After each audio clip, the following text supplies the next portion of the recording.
کہ صبح ہم جیسے ہی اٹھتے ہیں شام تک مختلف طریقوں کے ساتھ جھوٹ کی صورت میں کبھی سیاستدان سامنے آ جاتے ہیں، کبھی جرنیل سامنے آ جاتے ہیں، کبھی علماء سامنے آ جاتے ہیں. یہ جھوٹ کا سسٹم کب تک ہمارے وہاں پہ چلتا رہے گا؟ ہاں جی، مباشر سیاست کی بات کر لیتے ہیں. جی تو جو ہماری بات ہوتی ہے نا، وہ ہوتا ہے تجزیہ. جی حالات کو دیکھتے ہوئے تجزیہ ہم کرتے ہیں.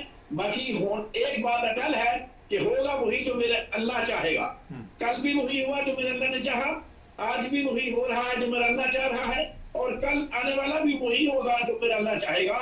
تو حالات جو نظر آ رہے ہیں نا، وہ یہ ہے جو سیاسی منظرنامہ کہ ہم سب سمجھتے ہیں نا کہ ایک جھوٹ جب انسان بولتا ہے نا، تو وہ ایک جھوٹ کو چھپانے کے لیے اس کو 1000 جھوٹ بولنے پڑتے ہیں، وہ اس دلدل میں پھنس جاتا ہے.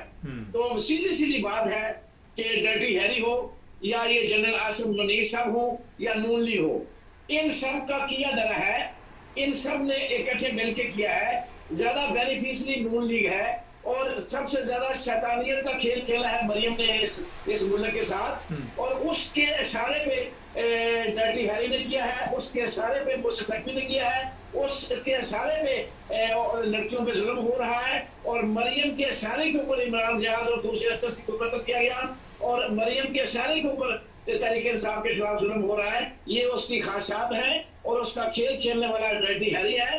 اب عاصم منیر پھنس گیا اس بات کے اندر کہ اس کو کوئی سمجھانے والا نہیں اس ملک کے اندر کہ تمہارے کھاتے میں یہ نفرت جو عوام کی ہے تمہارے کھاتے میں ڈالی جا رہی ہے، اس لیے کہ تمہارے پاس ڈنڈا ہے اور تم چیف ہو.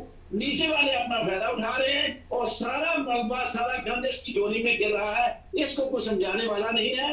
تھوڑا سا اس کا اپنا بھی قصور ہے کہ اس کا جھکاؤ ہے، یا اس کی کوئی بلیک میلنگ ہے، یا اس کی کون سی ریڑھ کی ہڈی ان کے ہاتھ آئی ہوئی ہے، یا کس بات سے یہ گانا ہے، یہ میرا اللہ جانتا ہے.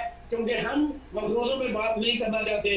جو اصل حقیقت ہے وہ نون لیگ مریم جانتی ہے، نواز شریف جانتا ہے، اور جناح منیر جانتا ہے کہ ان کے اندر کے درمیان کون سا کالا رنگ جو ہے نا وہ چل رہا ہے.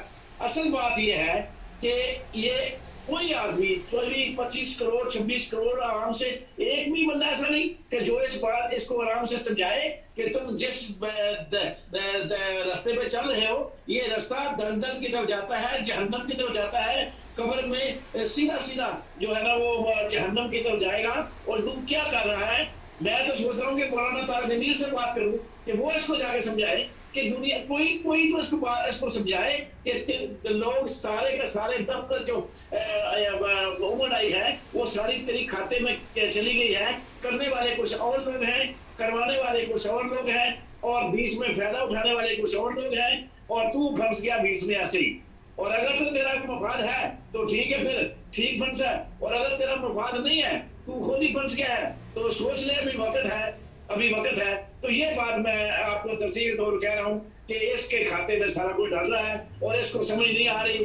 کیوں کہ 2-4 غلطیاں یہ کر چکا ہے، اب اس غلطی کو چھپانے کے لیے مزید غلطیاں کی جا رہا.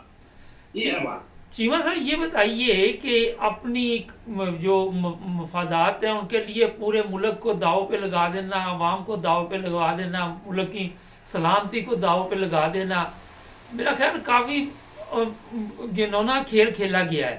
کیا خیال ہے؟ اصل میں بات تو وہی ہے نا جی، سمزار و زمین کی، کہ مسلمان جو ہے نا جب پٹی سے اترتا ہے نا، کہ جب اس کے اندر یہ بات وہ نہیں آتی، وہ دین سے دور ہوتا ہے اور اس کے ذہن کے اندر جو ہے نا دنیا کا مفاد سامنے آتا ہے، تو پھر وہ دلدل میں پھنس جاتا ہے.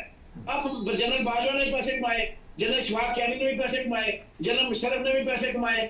اب سارے جرنیلوں کی طرف دیکھ کے ان جرنیلوں کو جو ہے نا ان کی بے مات وہ بھی چاہتی ہیں کہ ہمارے بھی جزیرے بن جائیں، ہمارے بھی محل بن جائیں. تو اس کے علاوہ ایک اور گیم بھی ہے جو بڑی عام ہر آدمی جانتا ہے کہ امریکہ، انڈیا اور اسرائیل کیا گیم کھیل رہا ہے پاکستان کے ساتھ. تو یہ منظر پہ لوگ آج آ جاتے ہیں. آپ ان کو آج دیکھ رہے ہیں، میں ان کو آج دیکھ رہا ہوں، مگر پتہ نہیں کتنے عرصے سے امریکہ اور اسرائیل اور انڈیا کے گیم کھیل رہے ہیں، کتنے عرصے سے یہ میر جعفر اور میر صادق کا کردار ادا کر رہے ہیں. اب تو لوگ شک و شبہ والی بات ہی نہیں رہ گئی کوئی. اب تو واضح نظر آ رہا ہے کہ یہ لوگ کس کے لیے کام کر رہے ہیں، کس ایجنڈے پہ کام کر رہے ہیں. اور یہ سیدھی سی بات ہے کہ ان کو جب ہائر کیا گیا تھا، ان کے ساتھ جب امریکہ یا انڈیا یا اسرائیل نے تعلقات بنائے تھے تو وہ کتنے عرصے پہلے تھے.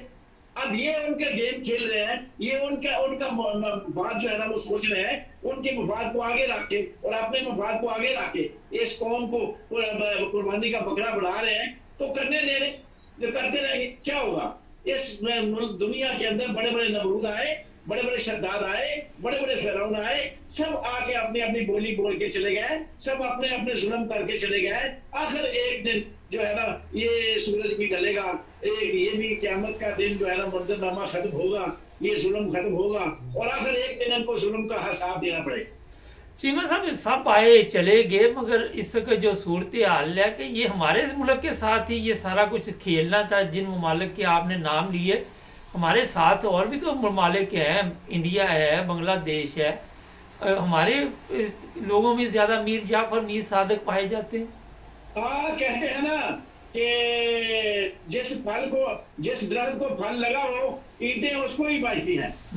پاکستان لوگوں کو نظر آ رہا ہے کہ پاکستان ایک ایسا خطہ ہے جہاں سے یہ شمع روشن ہوگی دین و اسلام کی، اور اسی کو نقصان بچانا ہے اور اسی لیے اسی کو نقصان بچایا جا رہا ہے. وہی درخت والی مثال ہے کہ جس درخت کے اوپر پھل ہوگا اسی درخت کے ساتھ جو ہے نا وہ کھلواڑ ہوگا، اسی کو اینٹیں بجیں گی، پتھر بڑھیں گے، اسی کو جو ہے چلا جائے گا. یہ صورتحال ہے. بہت شکریہ چیمہ صاحب، آپ نے ٹائم دیا. اپنا خیال رکھیے.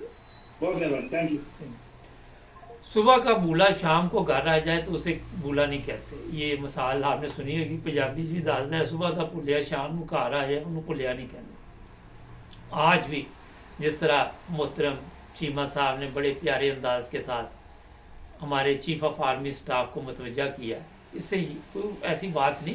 غلطیاں انسانوں سے ہوتی ہیں، مگر سمجھدار انسان غلطیوں سے سیکھتے ہیں. بجائے یہ نہیں ہوتا کہ غلطیوں سے سیکھنے کی بجائے اور غلطیاں شروع کر دیں.